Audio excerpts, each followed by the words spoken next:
और चमोली से इस वक्त एक बड़ी खबर, यहां पर बद्रीनाथ नेशनल हाईवे एक बार फिर से बंद हो गया है। बेलाकुची के पास बंद पहाड़ी से भारी मलबा और पत्थर सड़क पर आए हैं, जिसकी वजह से सड़क पूरी तरह से बंद है और कई यात्री यहां पर फंसे हुए हैं।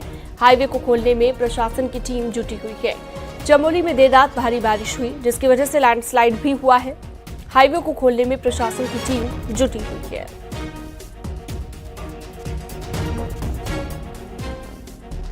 रुद्रप्रयाग में भारी बारिश की वजह से लैंडस्लाइड हुआ है, जिसकी चपेट में आने से 2 श्रद्धालुओं की मौत हो गई है।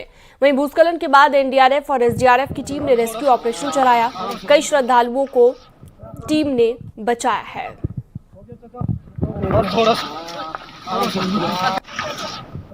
तो देख सकते हैं रेस्क्यू के दौरान की ये तस्वीर। भारी बारिश के चलते लैंडस्लाइड हुआ और सोनप्रयाग में ये लैंडस्लाइड की तस्वीरें सामने आई। 2 लोगों की मौत भी हो गई है, जबकि बाकी श्रद्धालुओं को यहाँ पर रेस्क्यू किया जा रहा है।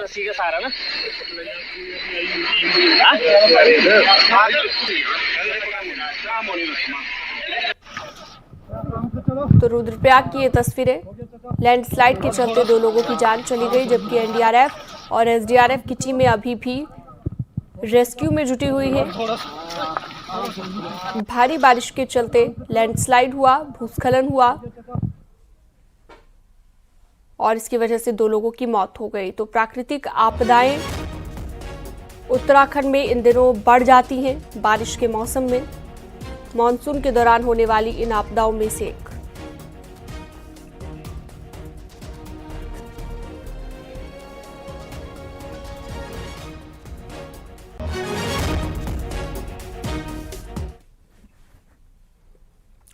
आगे बढ़ते हैं। सीएम पुष्कर सिंह धामी ने सोनप्रयाग में लैंडस्लाइड में हुए हादसे पर अपनी शोक संवेदना व्यक्त की है। आपको बता दें कि हादसे में 2 लोगों की मौत हो गई है, जबकि 2 श्रद्धालुओं को बचाया गया है। सीएम धामी ने कहा कि मेरी संवेदनाएं पीड़ित परिजनों के साथ है। सरकार अपनी हर संभव मदद कर रही है।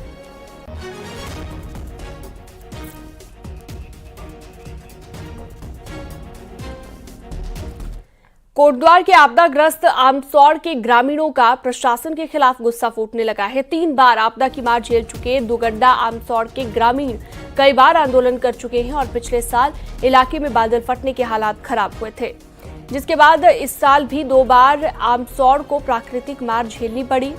गांव से कई परिवार पलायन कर चुके हैं, जबकि कई घर मलबे में दब चुके हैं। गांव के लोग सुरक्षा की मांग कर रहे हैं। गांव के लोगों ने प्रशासन पर अनदेखी का आरोप लगाया है और उग्र आंदोलन की चेतावनी दी है। कितने लोग आए गए, देखा उन्होंने गए, बोल रहे हैं कि आज करेंगे आज दे रखे, हुआ कुछ नहीं। 2024-23 में अब आई थी पिछले साल, अब फिर अब आई तो पिछले साल हो जाता, तो इस साल इतना वो नहीं होता। सरकार ने अपने पला झाड़ने के लिए वहाँ भूवैज्ञानिक सर्वे भी करवाया, उन्होंने कार्रवाई, लेकिन तब तक इस साल भी 6 तारीख को पुनः ये फिर आपदा आई, उसमें कई घरों में मलबा आ गया।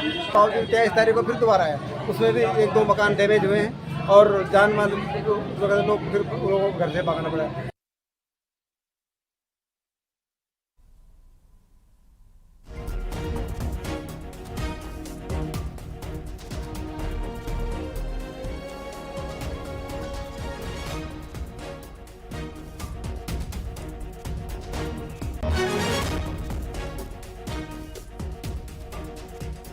तो बादल फटने के बाद नुकसान हुआ था और प्रशासन के खिलाफ लोगों में गुस्सा देखने को मिला।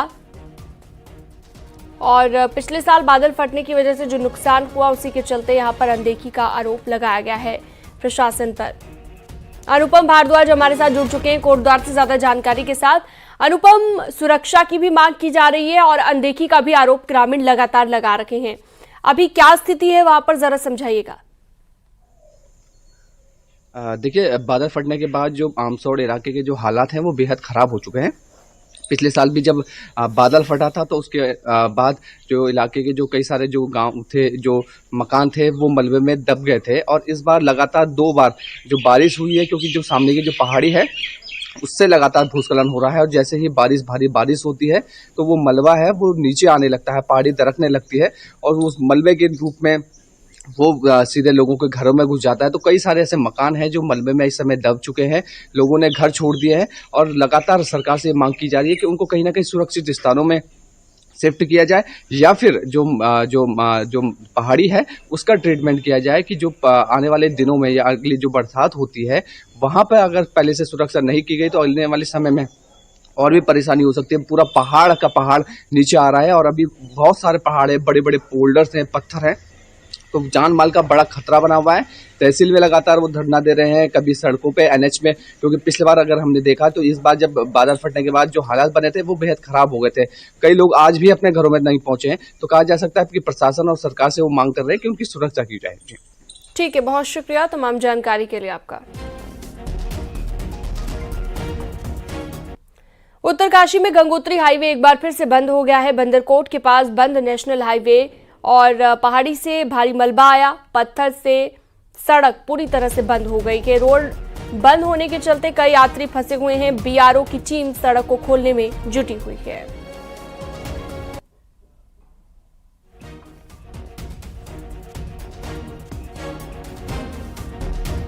देहरादून से अगली खबर आ रही है, जहां पर सीएम पुष्कर सिंह धामी आज बार एसोसिएशन की नई बिल्डिंग का शिलान्यास करने वाले हैं। दोपहर में 12:30 बजे सीएम नई बिल्डिंग का शिलान्यास करेंगे। देहरादून में बन रही बार एसोसिएशन की नई बिल्डिंग, जिसका शिलान्यास किया जाएगा।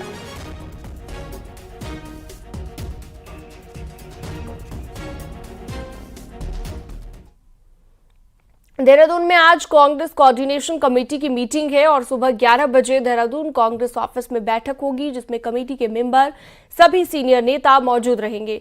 मीटिंग में केदारनाथ उपचुनाव, निकाय चुनाव पर बात होगी और कमेटी बनने के बाद आज पहली मीटिंग होगी।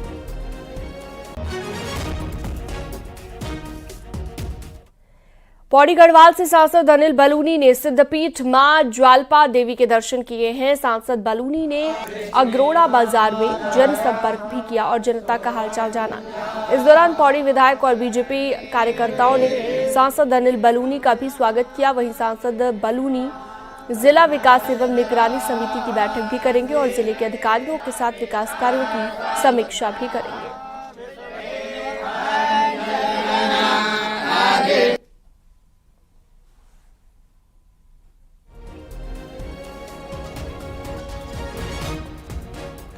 चमोली में पिछले दिनों नंदप्रयाग में नाबालिग के साथ धर्म विशेष के लड़के की छेड़खानी के मामले को लेकर लोगों में आक्रोश देखा गया।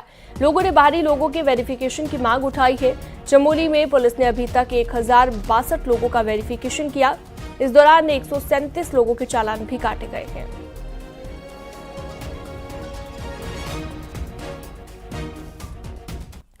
पहाड़ की शांत वादियां इन दिनों गर्म होती जा रही हैं। गढ़वाल के कई इलाकों में बीते दिनों हुई असामाजिक गतिविधियों से समुदाय विशेष के लोगों के खिलाफ आक्रोश बढ़ता जा रहा है। हालात तो यहां तक पहुंच गए हैं कि केदार घाटी के कुछ गांवों के बाहर समुदाय विशेष की एंट्री पर रोक के बोर्ड तक लगा दिए गए।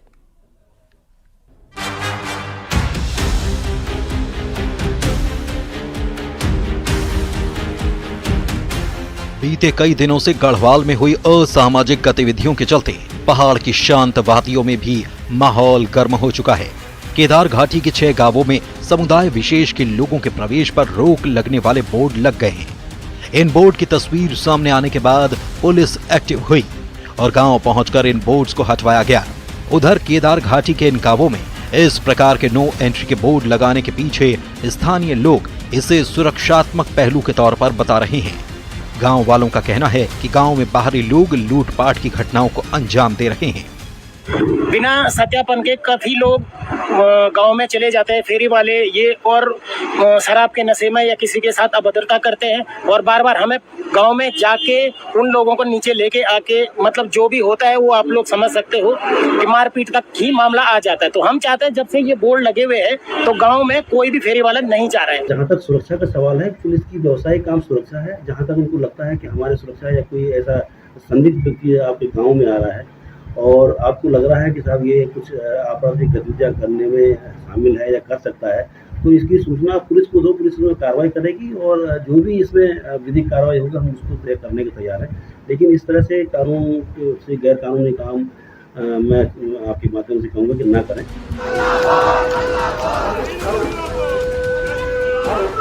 हालांकि इस तरह के आक्रोश चमोली के नंदप्रयाग में भी बीते कई दिनों से दिखाई दे रहा है। नंदप्रयाग की एक नाबालिग लड़की के साथ छेड़छाड़ की घटना हुई थी, जिसके बाद से स्थानीय लोगों में जबरदस्त आक्रोश है।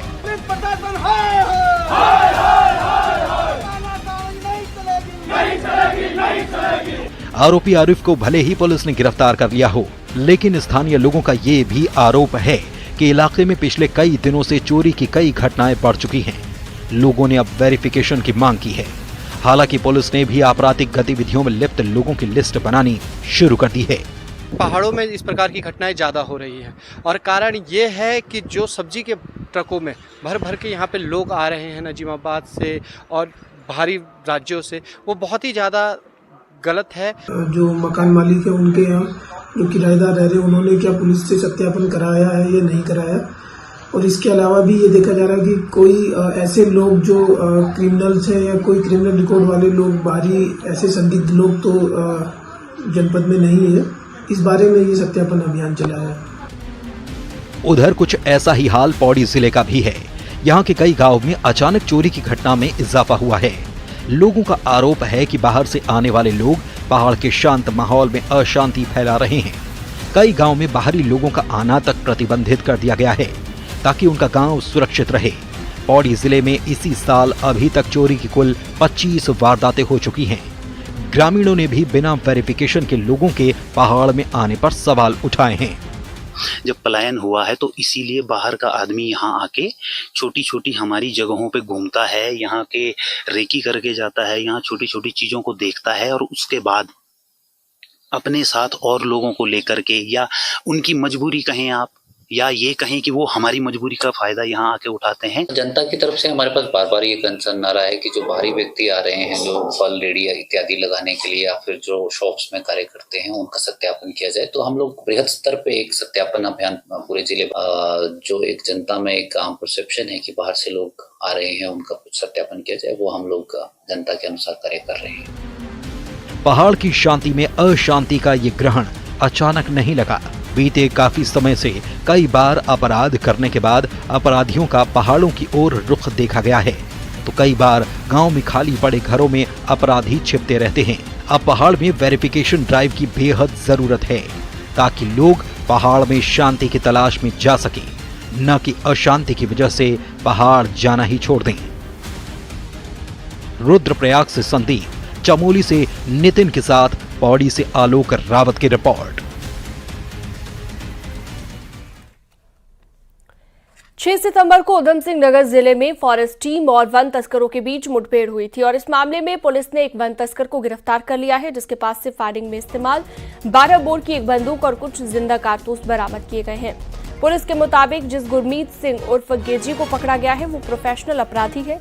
वो लकड़ी तस्करी और गाड़ी चोरियों के मामले को लेकर लंबे समय से सक्रिय है। उसके खिलाफ पहले से ही कई मुकदमे दर्ज हैं। पुलिस गेजी से पूछताछ के आधार पर दूसरे फरार तस्करों की तलाश कर रही है। आपको बता दें कि 6 सितंबर को वन तस्करों ने फॉरेस्ट की पीपल पड़ाव रेंज की टीम पर ताबड़तोड़ फायरिंग कर दी।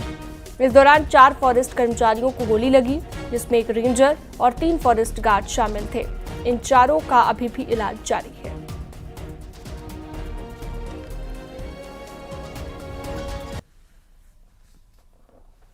गुरमीत नाम के व्यक्ति को गिरफ्तार किया गया। इसके द्वारा पूछताछ हुई है, जिसमें कि और इसने कई नामों को बताया है, उनकी भी गिरफ्तारी के प्रयास किए जा रहे हैं। आज कितने लोग गिरफ्तारी हुई है?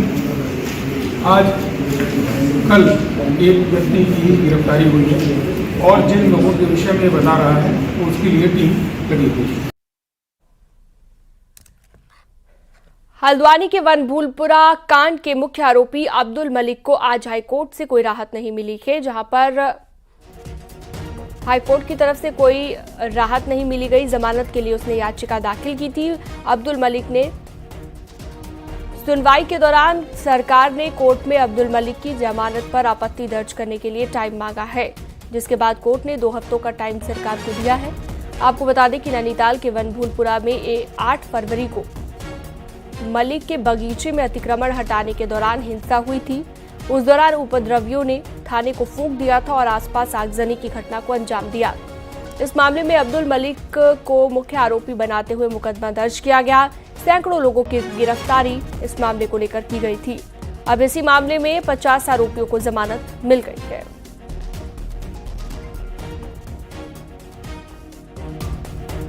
आज उन्हीं के डायरेक्शन के अंतर्गत हमने ये अपील लगाई और उस अपील में सरकार ने 2 हफ्ते का ऑब्जेक्शन फाइल करने का समय मांगा।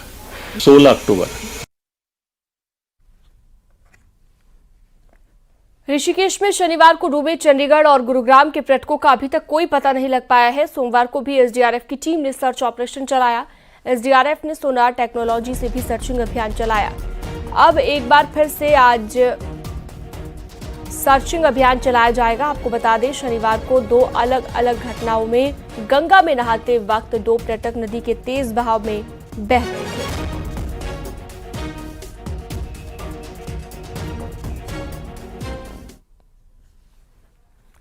देहरादून की पेयजल निगम में 19 साल पहले उत्तराखंड मूल के लिए रिजर्व एग्जीक्यूटिव इंजीनियर्स के 4 पदों पर यूपी निवासियों को नियुक्ति दिए जाने का मामला लगातार गर्म है। वहीं अब डिपार्टमेंट में जूनियर इंजीनियर्स के होने जा रहे प्रमोशन पर विवाद हो गया है। मामला चीफ सेक्रेटरी तक पहुंच गया है। जूनियर इंजीनियर्स ने चीफ सेक्रेटरी को एक चिट्ठी लिखी है जिसमें यह दावा किया गया है कि प्रमोशन में ऐसे साथियों को तरजीह दी जा रही है जो डिपार्टमेंट की सेवा नियमावली पर फिट नहीं बैठते।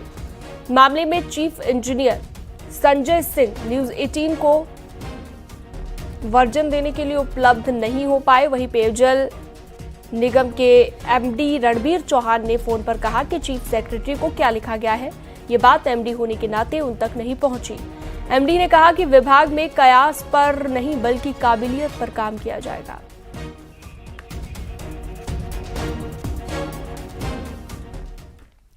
हिमालय दिवस पर वाडिया संस्थान में आयोजित सेमिनार में आईआईटी कानपुर के डायरेक्टर प्रोफेसर टीएन सिंह ने हिमालयी रीजन में बन रखी टनलों को हर लिहाज से अनुकूल बताया और कहा कि हिमालय में टनल बनाना किसी चैलेंज से कम नहीं है, लेकिन सड़क के लिए पहाड़ काटने से कहीं बेहतर टनल बनाना है। वहीं सिलक्यारा टनल का उदाहरण देते हुए कहा कि जब भी टनल के लिए खुदाई शुरू होती है उससे पहाड़ का संतुलन बिगड़ता है, लेकिन उसको स्थायित्व देने के लिए कोई न कोई मैकेनिज्म होता है, जिसका सिलक्यारा टनल में अभाव था। टनल में अब लूज गिरना शुरू हुआ था, उसी समय उसका ट्रीटमेंट कर दिया जाता तो हादसा नहीं होता। हिमालय में टनल बनाना अपने आप में चैलेंज है, क्योंकि हिमालय के अंदर जो है विभिन्न तरह के पत्थर, उसके साथ पानी की समस्या, उसके साथ एक्टिव टेक्टोनिक्स की, क्योंकि हम बोलते हैं कि हिमालय जो है नया माउंटेन है और ये डायनेमिक है। और सिलकारा में ये हुआ कि बहुत सारी कैविटी इसलिए हो गई कि लूज मटेरियल था, उसके स्थायित्व के ऊपर ध्यान नहीं दिया गया, वो सारे के सारे एक कोलैप्स किए, दूसरा किया, तो ये प्रोग्रेसिव चलता रहा और ह्यूज मक जो है सामने खड़ा हो गया। पहाड़ों में जंगली जानवर किसानों को दोगुना नुकसान पहुंचा रहे हैं, जिससे परेशान किसान खेती छोड़ने को मजबूर हो रहे हैं और दिहाड़ी मजदूर कर अपनी जिंदगी जीने को मजबूर हैं।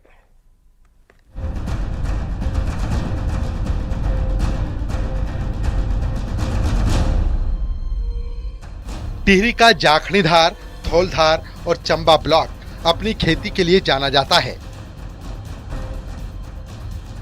यहाँ होने वाली सब्जियों, दालों और फलों की डिमांड दूर दराज के इलाकों तक है। दूसरे शहरों से आने वाले पर्यटक भी पहाड़ी सब्जियों, दालों को खूब पसंद करते हैं, लेकिन धीरे धीरे जंगली जानवरों के आतंक की वजह से खेती को भारी नुकसान पहुंच रहा है। जंगली सुअर और बंदरों के साथ दूसरे जंगली जानवर खेती को बर्बाद कर रहे हैं और किसान परेशान हैं। जानवर जितने भी हैं, मतलब हम जो खेती करते हैं उस खेती में सुअरों ने ऐसे गड्ढे बना के रखे हैं कि हम कुछ कर ही नहीं सकते। जो भी हम खेती में मतलब बोते हैं वो सारे वो निकाल के ले जाते हैं। बांदरों तो काकड़ी, मुंगरी, जो कोदू, झंगोरू, राजमा, जो भी हम डोखरा बना लगे, सुंगर कुछ नहीं रखने लगे। सब तब अच्छे मचौड़ हमारे दाल, मतलब जो नौरंगे वंदी, जो भी वंदी हमारे खेती में सब खाने लगे। हम पर बिल्कुल भी भाई अब जंगली जानवरों से परेशान होकर तिवाड़, गुवाड़ और उप्पू के साथ कई गांव के करीब 60 परिवार अपनी खेती को छोड़कर पलायन कर चुके हैं। खाने पीने की चीजें हैं, जो भी हमारा जो रोजगार है उसी से चलता है। उसमें जो है कोई वो नहीं है हमारा। खेती को बहुत नुकसान? जी बहुत नुकसान है। और जो है सरकार है उस पर कोई वो नहीं उठाती है, मारते हैं तो गवर्नमेंट वो करती है, उस पर एक्शन नहीं करती है, इसलिए हम उसको कुछ नहीं कर पाते हैं। जी खेती छोड़ने के लिए बिल्कुल एकदम मजबूर हैं हम। पर हमने सबसे अधिक कृषि विभाग और उद्यान विभाग को घेरबाड़ का बजट दिया है और काफ़ी बड़ी संख्या में हम किसानों के खेत के आसपास घेरबाड़ लगा रहे हैं, साथ ही मनरेगा से कन्वर्जेंस भी कर रहे हैं। तो करीबन हम इस साल 10 करोड़ रुपए इसी योजना के लिए खर्च कर रहे हैं विभिन्न मदों से, ताकि लोगों को जंगली जानवरों से जो कृषि को नुकसान हो रहा है उसको रोका जाए। दूसरी ओर डीएम का कहना है कि किसानों की परेशानी दूर करने पर काम किया जा रहा है। पहाड़ों में लोगों की आजीविका का मुख्य साधन खेती है, लेकिन धीरे धीरे जंगली जानवरों के आतंक की वजह से लोग खेती छोड़ने को मजबूर हो रहे हैं। ऐसे में जंगली जानवरों के आतंक से निजात दिलाने के लिए जल्द कोई ठोस कदम उठाने की जरूरत है। टिहरी से न्यूज़ 18 के लिए सौरभ सिंह की रिपोर्ट।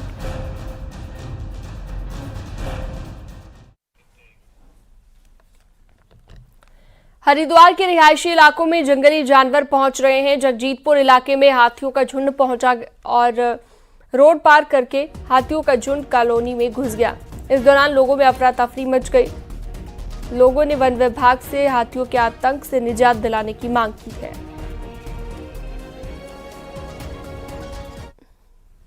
और अब एक नजर पहाड़ की 10 बड़ी खबरों पर। हरिद्वार में शाहपुर के गाजी वाली गांव में एक 10 साल की बच्ची को जहरीले सांप ने काट लिया, जिसके बाद बच्ची कोमा की हालत में बताई जा रही है। हरिद्वार के नए डीएम ने जिला शिक्षा अधिकारी और जिला आपदा प्रबंधन ऑफिस का निरीक्षण किया। कई अधिकारी कर्मचारी नदारद मिले। विकासनगर के ढकरानी गांव में सड़कों पर सीवर का पानी बह रहा है, जिसकी वजह से लोगों को काफी दिक्कत हो रही है। रामनगर में पूछने के ग्रामीणों ने विधायक कार्यालय का घेराव किया। दरअसल कई लोगों के घर वन विभाग की जमीन पर है। रुद्रप्रयाग में विभिन्न हिंदू संगठनों से जुड़े लोगों ने प्रदर्शन किया और कहा कि कुछ लोग बाहर से आकर पहाड़ के माहौल को खराब करने का षड्यंत्र रचते हैं। नई टिहरी पीजी कॉलेज में अपनी 7 सूत्रीय मांगों को लेकर आंदोलन कर रहे छात्रों ने खून से विश्वविद्यालय कॉलेज प्रबंधन को लेटर लिखा। बागेश्वर में NH 309 के निर्माण कार्य को लेकर लोगों में गुस्सा। लोगों ने घटिया सामान इस्तेमाल करने का आरोप लगाया। अल्मोड़ा के नवनियुक्त डीएम आलोक कुमार पांडे ने न्याय के देवता गोलजू देवता के दर्शन किए। कलेक्ट्रेट का निरीक्षण किया। रुड़की के खानपुर में बीजेपी सदस्य अभियान के कार्यक्रम में शामिल हुए महेंद्र भट्ट। चच कहा, बीजेपी चुनावों के लिए हमेशा तैयार। टिहरी में सिद्धपीठ सुरकंडा देवी रोपवे को मेंटेनेंस और टेक्निकल सर्वे के चलते बंद कर दिया गया है। 15 सितंबर तक बंद।